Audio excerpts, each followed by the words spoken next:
سيد الأنبياء والمرسلين وعلى آله وأصحابه ومن تبعهم ودعا بدعوتهم إلى يوم الدين أما بعد أعوذ بالله من الشيطان الرجيم بسم الله الرحمن الرحيم ولا تركنوا إلى الذين ظلموا فتمسكم النار صدق الله العظيم বাংলাদেশ খেলাফত মজলিস ঈশ্বরগঞ্জ থানা শাখা কর্তৃক আয়োজিত আজকের এই পথসভায় উপস্থিত সংগ্রামী সভাপতি, কেন্দ্রীয় জেলা ও থানা নেতৃবৃন্দ,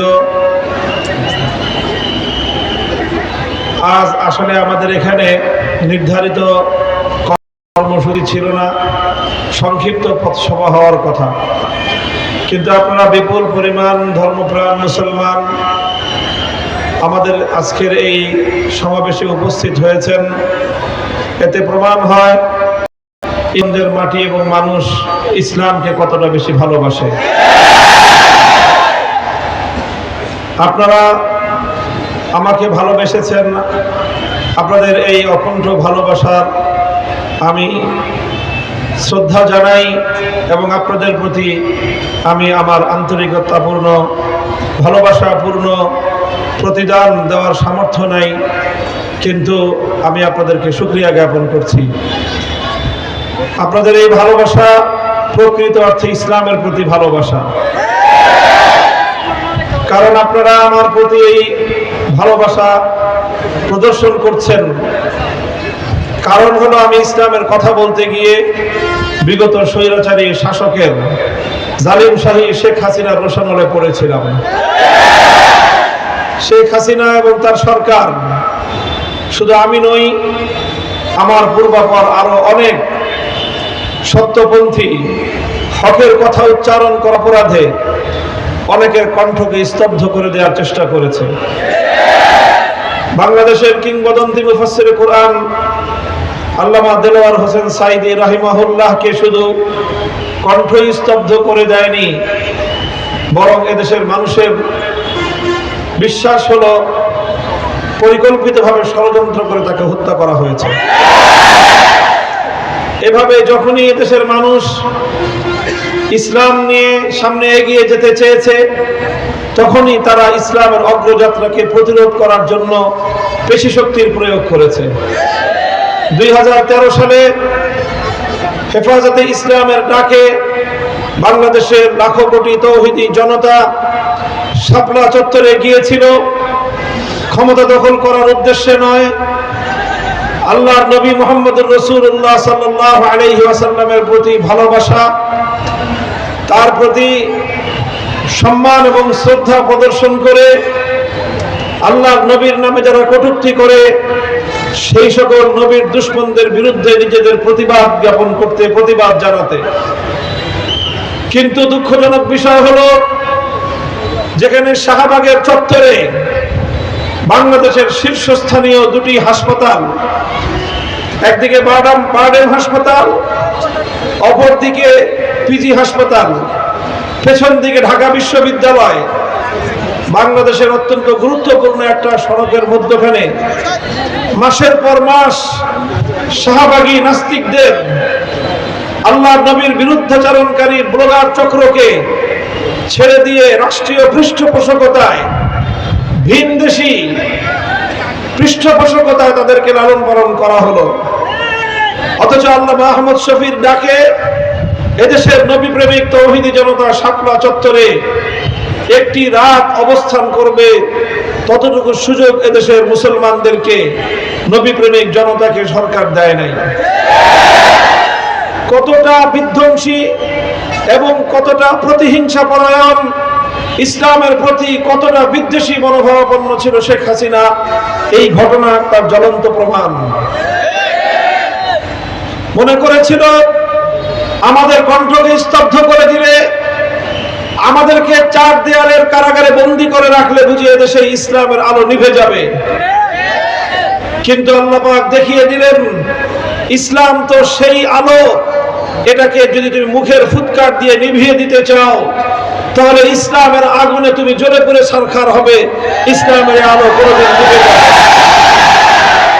সংগ্রামী সাথী ও বন্ধুগণ, তাই আজকে আমরা কথা বলতে চাই, শেখ হাসিনা এবং তার দল, তার রাজনৈতিক সাঙ্গপাঙ্গরা এদেশে প্রতিহিংসার রাজনীতি করেছে, প্রতিশোধের রাজনীতি করেছে, ইসলামকে নির্মূলের রাজনীতি করেছে, মানুষের কণ্ঠ চেপে ধরার রাজনীতি করেছে, মানুষের বাক শক্তি কেড়ে নেওয়ার চেষ্টা করেছে, মানুষের অধিকার কেড়ে নিয়েছে, মানুষের স্বাধীন মত প্রকাশ করার সকল সুযোগগুলোকে বন্ধ করে দিয়েছে। আর এইভাবে এক অবরুদ্ধ বাংলাদেশ গড়ে স্বাধীন বাংলাদেশের 18 কোটি মানুষকে পরাধীনতার শৃঙ্খলে আবদ্ধ করেছিল। 5ই আগস্টের বিপ্লবের মধ্য দিয়ে এদেশের মানুষ মুক্তি অর্জন করেছে, নতুন করে স্বাধীনতা অর্জন করেছে।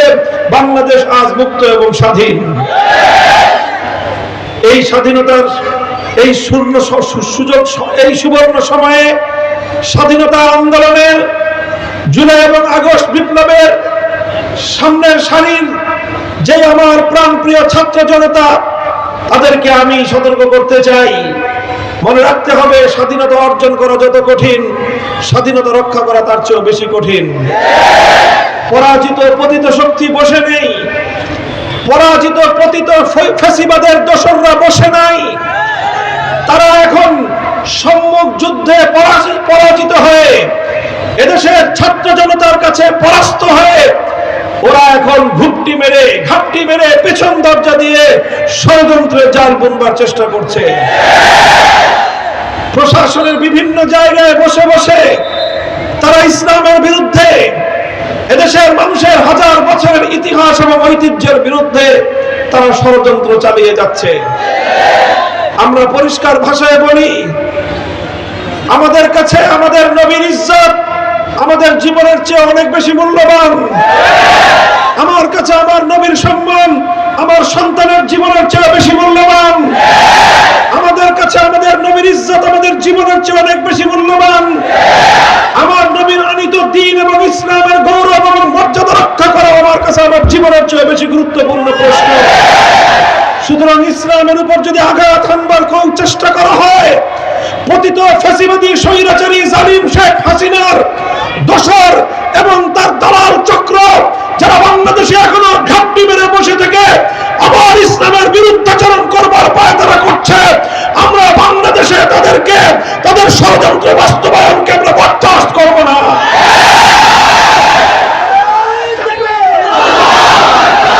সুস্পষ্টভাবে 3টি কথা আমি বলতে চাই। প্রথম কথা হলো, আমার দেশের আগামী সন্তান 90% মুসলমানদের সন্তান। মুসলিম জাতিসত্তার জন্য বাংলাদেশ তৈরি হয়েছে। এদেশে সাম্প্রদায়িক সম্প্রীতি থাকবে, কিন্তু 90% মুসলমানদের মুসলিম জাতিসত্তা, বাংলাদেশি মুসলিম জাতিসত্তা, এটাকে অস্বীকার করে বাংলাদেশে কাউকে রাজনীতি করবার সুযোগ নেই। এই মুসলিম দেশে আমার আগামী প্রজন্ম, আমাদের ছেলেরা মেয়েরা জাতীয় শিক্ষা ব্যবস্থায় স্কুলগুলোতে কিভাবে তারা পড়াশোনা করবে, কি পড়ানো হবে তাদেরকে, কি হবে তাদের পাঠ্যসূচি, কি হবে তাদের পাঠ্যক্রম, এটা নির্ধারণ করার ক্ষেত্রে বিগত সরকারের ইচ্ছা ছিল হিন্দুত্ববাদকে বাংলাদেশের শিক্ষা ব্যবস্থায় চাপিয়ে দেওয়া। এদেশের মানুষ বুকের রক্ত দিয়ে হিন্দুত্ববাদকে প্রতিহত করেছে। নরেন্দ্র মোদীদের সেবা দাসে পরিণত করবার ষড়যন্ত্রকে রুখে দিয়েছে। বাংলাদেশকে অন্য আরেকটি দেশের অঙ্গরাজ্য বানাবার সেই স্বপ্নসাদ বাংলাদেশ কোনোদিন পূরণ হতে দেবে না। কিন্তু হিন্দুত্ববাদের জায়গায় আবার সেই পতিত শক্তি ষড়যন্ত্র করে এখন নাস্তিক্যবাদ চাপিয়ে দেওয়ার পায়তারা চালাচ্ছে। আমরা বলতে চাই, আমার দেশের সন্তানেরা হিন্দুত্ববাদে দীক্ষিত হবে না, নাস্তিক্যবাদে এখানে সুযোগ পাবে না। অন্তর্বর্তীকালীন সরকারের কাছে সবিনয় অনুরোধ করব, নাস্তিক্যবাদ সহ পশ্চিমা অসভ্যতা, পশ্চিমা নগ্নতাকে বাংলাদেশে আমদানি করবার যে পায়তারা চালাচ্ছে, সেটাকে যদি আপনারা প্রশ্রয় দেন, তাহলে আপনাদেরকে যে আমরা সহযোগিতা করে যাচ্ছি এই ধারা আমরা অব্যাহত রাখতে পারবো না। শিক্ষা কমিশন থেকে কুখ্যাত কামরুল হাসান মামুন এবং সামিনা লুৎফা সহ যারা সমকামিতাকে প্রমোট করে, এই সকল কুখ্যাত দেশ বিরোধী, সমাজ বিরোধী, সভ্যতা বিরোধী, স্বাধীনতা বিরোধী এই কুচক্রীদেরকে শিক্ষা কমিশন থেকে মাইনাস করে বাদ দিয়ে নতুন করে ইসলামী শিক্ষাবিদদেরকে অন্তর্ভুক্ত করে শিক্ষা কমিশন গঠন করতে হবে। বাংলাদেশে ম্যারিটাল রেপ নামে, বৈবাহিক ধর্ষণ নামে প্রত্যেকটা ঘরে ঘরে স্বামী স্ত্রীর মধ্যে দাম্পত্য কলহের আগুন জ্বালবার চেষ্টা চালাচ্ছেন আপনারা। জোরপূর্বক গর্ভধারণকে মানবতা বিরোধী অপরাধ আখ্যায়িত করে ঘরে ঘরে স্ত্রীদের উপর আল্লাহ প্রদত্ত স্বামীর অধিকার থেকে বঞ্চিত করে বাংলাদেশটাকে একটা নরকের আগুনে পরিণত করবার চেষ্টা করছেন। আর ট্রান্সজেন্ডার নামে সমকামিতাকে বাংলাদেশের শিক্ষা ব্যবস্থায় সুযোগ করে দিয়ে আমাদের আগামী প্রজন্মকে সমকামী অভিশপ্ত প্রজন্ম হিসেবে গড়ে তুলবার যে স্বপ্নসাপ, এদেশের আলেম সমাজ বেঁচে থাকতে সেই স্বপ্নসাপ পূরণ হবে না ইনশাআল্লাহ। আমরা পরিষ্কার ভাষায় বলি, শিক্ষা কমিশন বিষয়ক আমাদের এই কথা, এটা শুধু আমাদের ব্যক্তিগত বক্তব্য নয়, বাংলাদেশের 90% মুসলমানদের হৃদয়ের কথা। আল্লাহর নবীর বিরুদ্ধে কটূক্তিকারী ভারতের মহারাষ্ট্রের নীতিশ নারায়ণ এবং মহারাজ সহ পুরোহিত যারা আল্লাহর নবীর বিরুদ্ধে কটূক্তি করেছে, তাদের বিরুদ্ধে যদি ভারত সরকার কোনো ব্যবস্থা গ্রহণ না করে, বাংলাদেশের সরকারকে বলবো ভারতের রাষ্ট্রদূতকে তলব করে তাদের বিরুদ্ধে প্রতিবাদ জ্ঞাপন করুন। ওরা আমার নবীকে গালাগালি করবে, আমার নবীকে কটূক্তি করবে, আর আপনারা ইলিশ রপ্তানি করবেন। এই খাতির আর এই প্রেম বাংলাদেশের মানুষ সহ্য করবে না। আমরা প্রয়োজনে না খেয়ে থাকবো, যদি আমাদের রপ্তানির অর্থের অভাব পড়ে এদেশের মানুষ পেটে পাথর পাকবে। আল্লাহ নবীর ইজ্জতের প্রশ্নে কারো সঙ্গে আপোষ করতে আমরা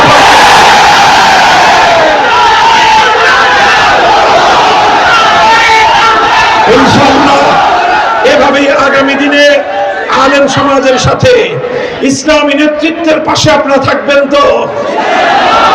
বাংলাদেশকে একটি এই সমাজে ইনসাফপূর্ণ বৈষম্যহীন একটি সমাজ গড়তে চাই। আমরা একটি ইনসাফপূর্ণ সমাজ গড়তে চাই, আমরা একটি বৈষম্যহীন সমাজ গড়তে চাই। মনে রাখবেন, আল্লাহর জমিনে মানব রচিত কোন তন্ত্র মন্ত্রের মধ্যে দিয়ে বৈষম্যহীন পূর্ণাঙ্গ ইনসাফ ভিত্তিক সমাজ গড়া সম্ভব নয়। সেজন্য প্রয়োজন একটাই ব্যবস্থা, আল্লাহর জমিনে আল্লাহ প্রদত্ত রাজনৈতিক বন্দোবস্ত বাস্তবায়ন করতে হবে। খেলাফতের রাজনীতির ধারায় ফিরে আসতে হবে। একদা সারা পৃথিবীকে খেলাফতের রাজনৈতিক ব্যবস্থাই শান্তি উপহার দিয়েছিল, নিরাপত্তা উপহার দিয়েছিল। ধর্ম বর্ণ ভিন্ন মত সবার জন্য খেলাফত। খোদার আকাশ, খোদার জমিন, কর্মকায়েম খোদার দিন। এই সমাজ ভাঙতে হবে, দিনের বিজয় আনতে হবে। ইনশাআল্লাহ আপনাদের সাথে আবারও দেখা হবে, কথা হবে স্লোগানে, দেখা হবে রাজপথে। যতদিন না আমরা আল্লাহর জমিনে আল্লাহর খেলাফত কায়েম করতে পারছি, ততদিন আমাদের সংগ্রাম অব্যাহত গতিতে চলবে ইনশাআল্লাহ।